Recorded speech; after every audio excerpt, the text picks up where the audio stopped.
and thank you for taking the time to be with us here today. As you know, agencies, boards, and commissions make up approximately 75% of the total public sector employment and 43% of total government expenditures.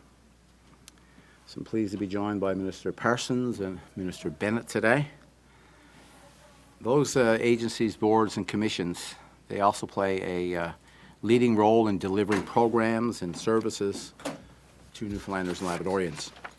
So to support the work of all agencies, the boards and commissions, a consistent, inclusive process is essential. So we want to ensure that those making decisions that impact the people of the province are the best, the most qualified, and the most experienced people available to fill the role. The current process can be politically motivated and does not always achieve that objective.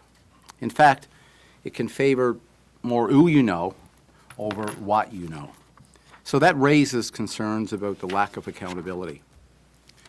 And I'd made a commitment during the election, and today we are fulfilling that commitment. We are taking the steps needed for government to modernize the current process for all agencies, boards, and commissions. Making the appointment process based on merit and where the most qualified people are available as who get the appointment. So last fall, as I traveled the province, I heard many people say that they want those people who are working on their behalf and appointed by government to be the most qualified and be the best for the job. So that is why I made the commitment to change the tired practice of placing politics before qualifications. The approach of former governments who made decisions based on partisan politics, this will end.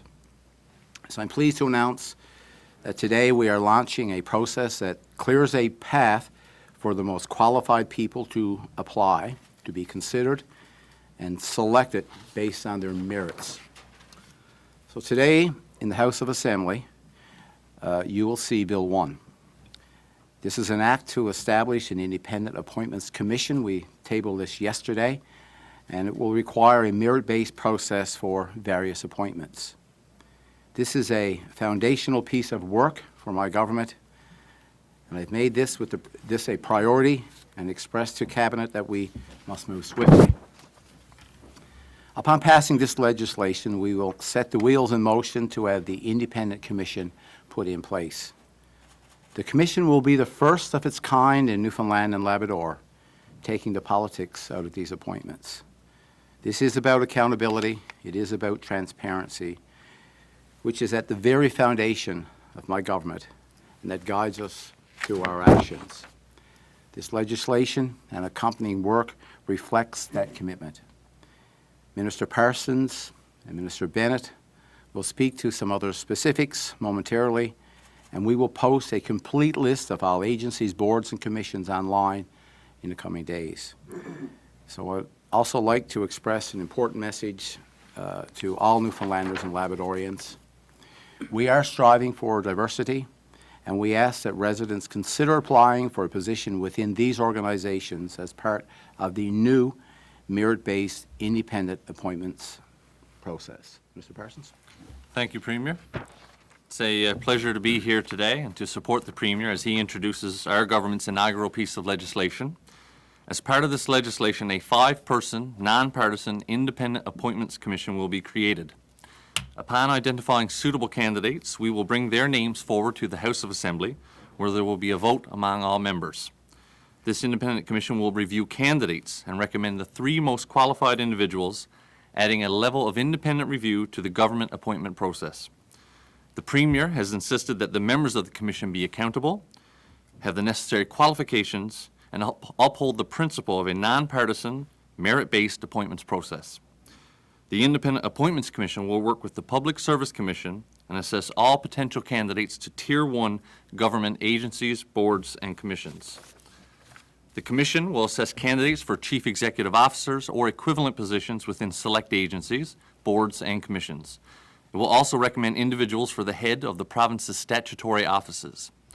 The agencies, boards, and commissions chosen as Tier 1 in the provided list were selected based on a number of factors, including their authority to make decisions which impact the public, as well as significant government expenditure. Examples include Nalcor, Newfoundland and Labrador Hydro, Newfoundland and Labrador Housing, Newfoundland and Labrador Liquor Corporation, the MMSB, the College of the North Atlantic, our regional health authorities, among others.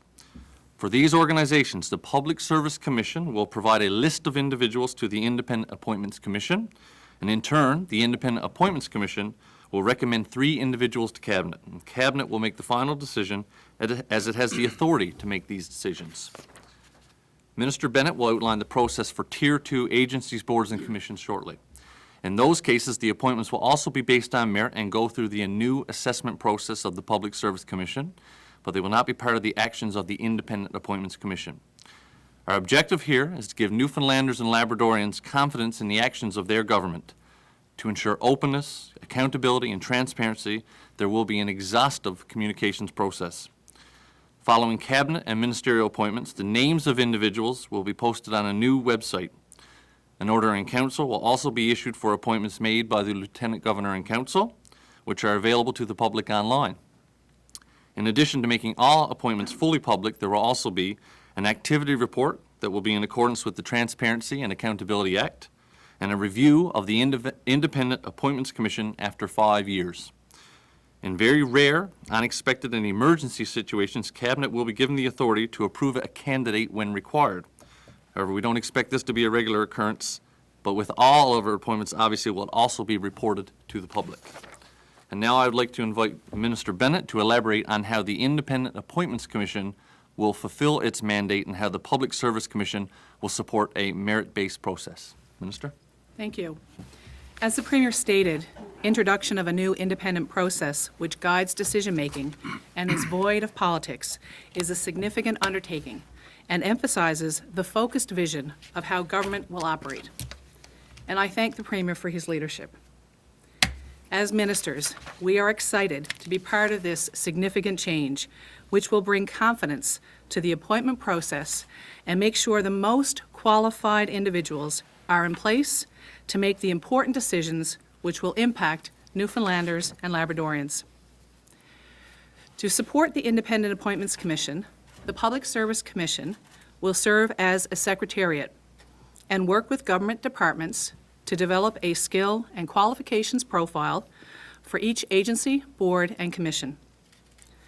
By availing of the experience of the Public Service Commission, we are creating an independent commission process that will not incur any costs associated with recruiting additional employees, finding office spaces, or purchasing equipment. The Public Service Commission Act protects the merit principle in all appointments and promotions within the public service, and is therefore well-positioned to take an additional role in this merit-based processes. Departments and agencies are required to adhere to these standards and procedures. The Public Service Commission will hold an open call for applications through its website and social media to seek qualified candidates, and it may also look to use other platforms available through relevant community, business, and labor organizations.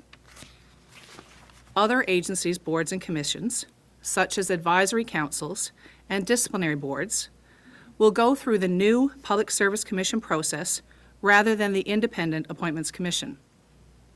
Appointments to these Tier 2 bodies will be subject to the process of the Public Service Commission, which will then make recommendations to the respective minister for his or her approval. As the Premier has mentioned, this process for Tier 2 agencies, boards, and commissions will be based on merit. And although it is a slight variation from the process of the Independent Appointments Commission, these appointments will also be posted to the public website and will include a skill and qualifications profile.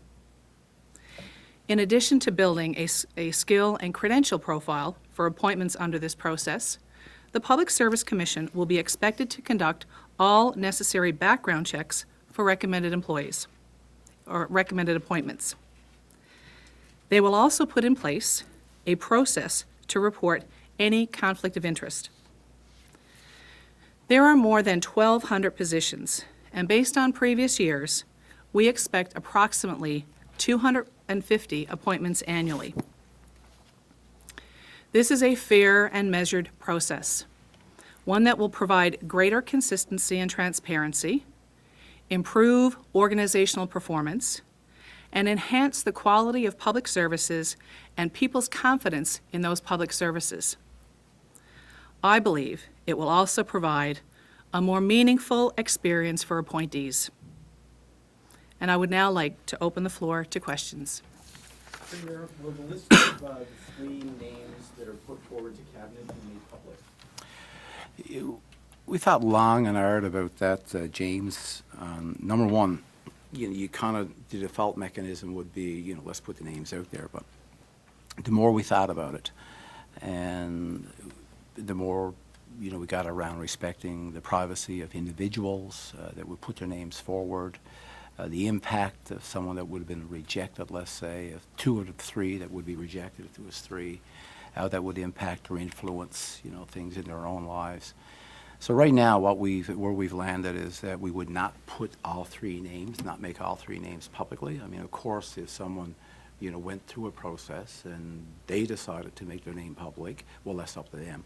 But for us to make a proactive approach and put the names out there of the two individuals who would not have received the position, we felt that the protection of privacy in this case was more important than actually putting the 3 names or the names of the people that were rejected, putting that out there. It could have an impact on anything in employment or any post to another job, or could even discourage them, from seeking other appointments. Will there be any mechanism to disclose to the public if the cabinet chooses to ignore the 3 nominees and appoint someone else? Well, what will happen is there is going to be a report, as Minister Parsons said, every year there will be a report, an activity report.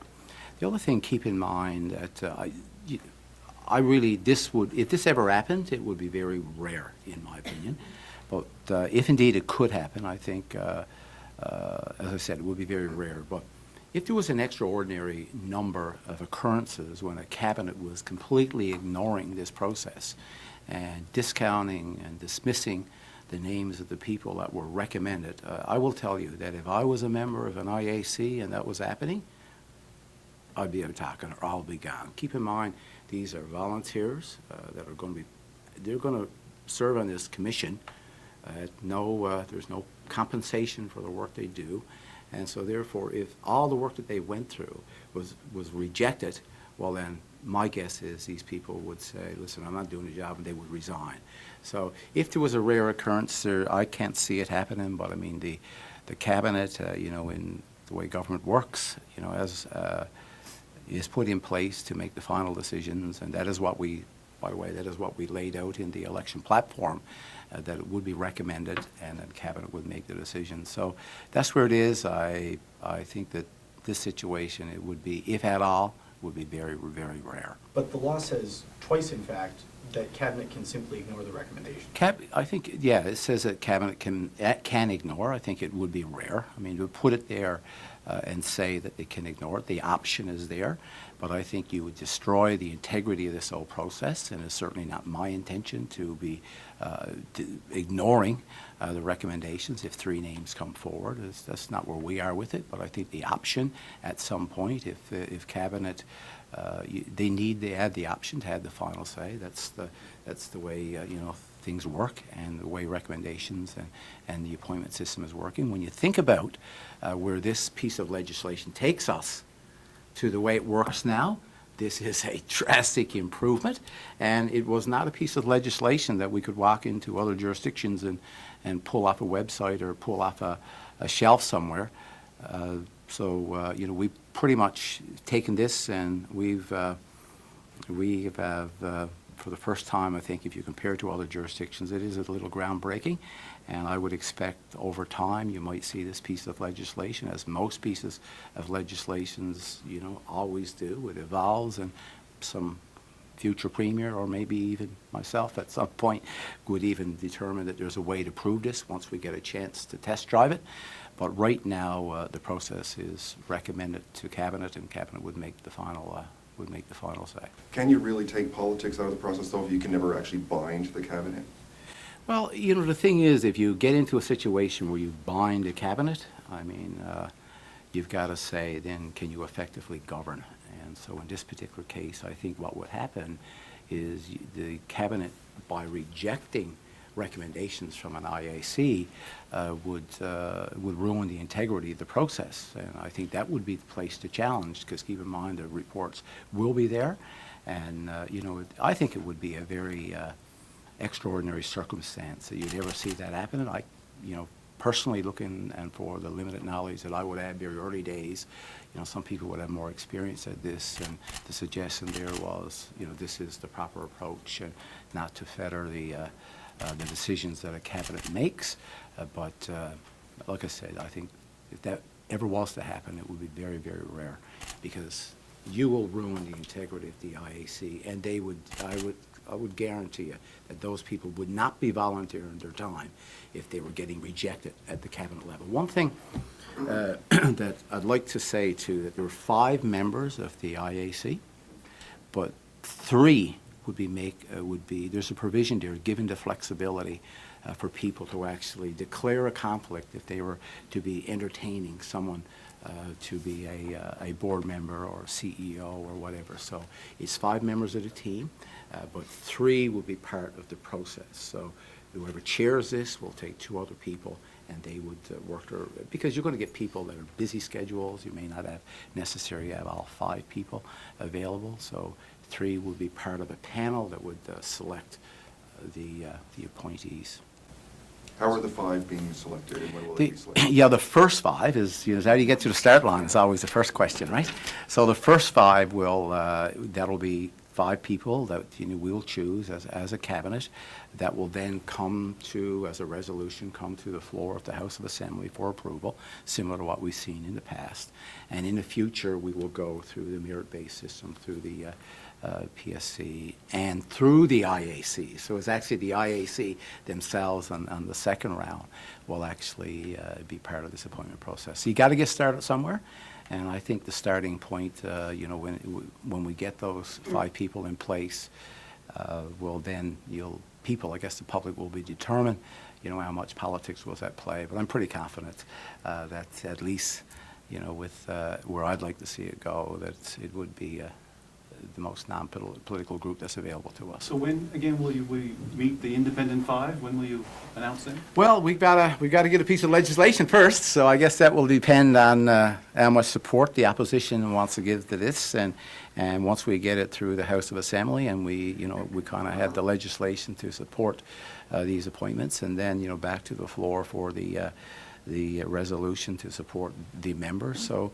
you know, really right now, this is early days in this debate. You know, it's important. We want to get at it because, as Minister Bennett said, there's, you know, about 1,200 appointments a year, or 1,200 appointments, and, you know, 250 of these done on an annual basis. So there's quite a bit of work. It's a new process. You know, the Public Service Commission will be involved in all of this as well. So it's new, but.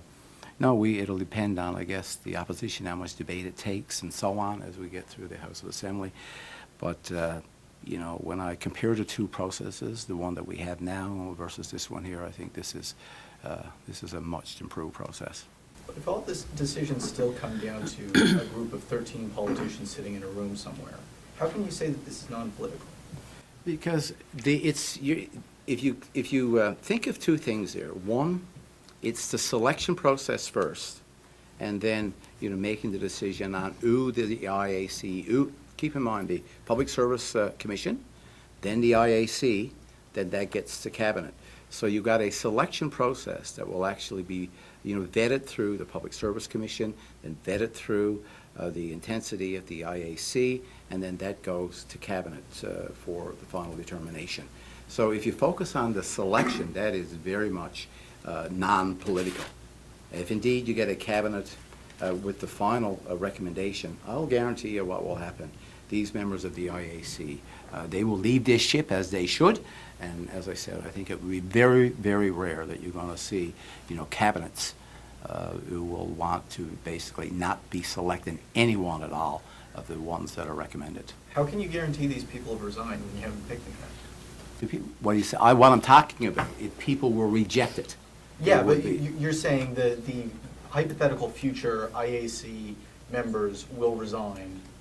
We don't even know who these people are. I'm talking yet. about if you were selected to be on a commission and you were put there because you were basically nonpartisan, apolitical, as experienced in this province, the technical experience and whatever leadership roles you've been in, if your decisions, this is in a generic sense, if you will provide that leadership in this province and a government has asked you, you've been through a resolution into the House of Assembly, you are now a member of an independent appointments commission, and your decisions were being rejected, I don't think it doesn't matter who the individuals are. Individuals who understand that concept and understand that selection process, they wouldn't stay around and expose themselves to basically a rejection at multiple levels. That's my, go ahead. It just kind of sounds like that you're relying on resignation from this commission to kind of keep, if cabinet, disregards the commission and then you have commissioners resigning, that seems like it's kind of that's keeping cabinet honest. I Is think that the case? Yeah, I think if you look at the selection process, I think it's sound. I think if you look at where you got to go with your activity report, I think right now there's a big focus on, that final selection. But when you look at how it works today, it's a much advanced process than what we have right now. And like I said, it would be very rare, I believe, that you would ever see cabinets actually rejecting the decisions coming through this such a vetted process. Even if every other aspect of this process remains completely non-political, I mean, if three names are coming to cabinet, then isn't that final decision of which of those three candidates to pick, isn't that fundamentally a political choice? I guess you would look at the decision that's made by the cabinet at that particular, it would be based on the information that they would have, I guess. But like I said, I think it would be very rare. The other option would be that, cabinet would not be involved at all. That would be, I guess, the option that you're talking about, because there'd be no need to send it to cabinet for that matter, except you've got three names here. So, I think this is what we've seen right now, based on the way the legislation and the way government works, is a good process. And if we see that cabinets kind of are completely rejecting recommendations of the IAC, I think at that point, from the activity reports, this will be, you'll get an understanding of this. And I think that people would not respond, and you would not get the level of engagement that we're going to need to make sure we got the right people on those boards. So, I'm very confident and comfortable with the selection process as it exists. We would like to have the support of the opposition parties to get this moving, and then time will tell, I guess, as legislation would evolve over time, and we get a chance to test drive this a bit. What I do know is that this is the best, the most open, the most accountable piece of legislation when it comes to appointments that we have in any jurisdiction in this country right now. But if cabinet is getting a list of three names and has to pick one, how, and those three names are going to be kept secret, how do we know that cabinet is not picking one person for political reasons over two other people who are more qualified? Well, one thing I'd add to what the Premier has already said is that as ministers of the Crown, we have a responsibility to fulfill our roles as they are laid out in legislation. And in addition to the integrity of the 5-member Independent Appointments Commission, the responsibility of ministers is to make sure that we fulfill our duties as is required of us by the law. And if there is any circumstance where there's a possibility that a position that is critical to quality public services through our agencies, boards, and commissions, if there's any reason why there isn't somebody in that role, that lies squarely with the ministers, and we have to have an ability to commit to our responsibilities as ministers of the Crown, in addition to providing the opportunity for the Independent Appointments Commission to be 5 people of impeccable credibility, who will ensure that the process of the selection, supported by the Public Service Commission in the process of recruitment, is doing everything it can to remove the politics from this process. This is unprecedented in any province in Canada, and I can certainly, as I said in my speaking notes, I would certainly again like to thank the Premier. As the minister who has a number of roles and responsibilities, I'm very proud to sit here as the Minister for Public Service Commission today and have this a piece of work that the Premier has now charged my department to look to once we have the legislation passed. You have a long list of Tier 1 and Tier 2 groups that are covered by this. What sorts of bodies are not covered by this legislation? If you go in the legislation that you see there, you'll see some appendix, I think it's Appendix C, and you'll see a complete list, and at the end of that, you'll see another list of what would be Tier 1, and they're considerable, as Minister Bennett just laid out. So and then they make references to the various pieces of legislation. So I think Minister Parsons mentioned a lot of the Tier 1s. They take on the big roles in the province, as was mentioned, with 75% of the public sector workers, about 40-odd% of the expenditures around government. And so if it's not listed, I mean, there's a long list there. So if you basically, if it's not in the last section, which is quite extensive as well, well, then it would be Tier 2. They take on just a lesser role. Now, keep in mind, though, I think it's worth saying that even the Tier 2, they still go through the Public Service Commission, for vetting as well. So they're included in the process. They're not excluded from the process, but yet the 5-member IAC would not be vetting those that are on Tier 2. It would be just a lot for a volunteer group now they take on. But at some point over time, you see how this works, and at some point over time, you might see some Tier 2s becoming Tier 1s and so on. Who knows where it would evolve into the future. So basically, all future Nalcor CEOs and all future Nalcor board members will go through this process? You got it.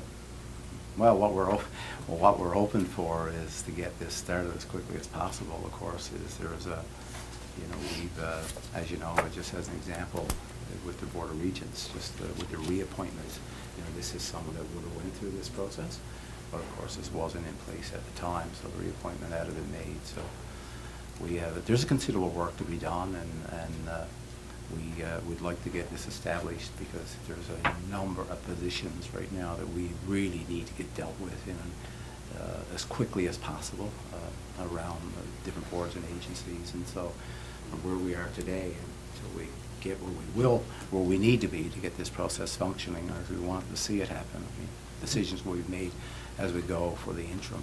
Does this apply to core civil service? No, it doesn't apply. You're talking about deputy ministers and ADMs, the staff within the in government, you mean, James? Is that what you're talking about? Yeah, no, not at all. The Tier 1s are outlined there, and right now, so what you would have is your deputy ministers, your ADMs, and so on.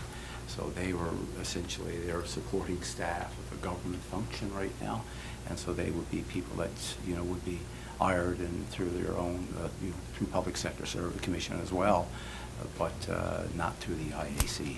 So these five members that we're going to see selected soon, the independent 5, Yeah. none of them will be former high-profile Liberals or anything like that. Is that what you're saying? Why? We're going to start talking to some people, and we're going to see what we got available to us, and we're going to look for the best possible people that we can get, for the IAC. Just to be clear, none of this would have prevented Carla Foot's appointment by cabinet, right? No. We have time for 2 more questions.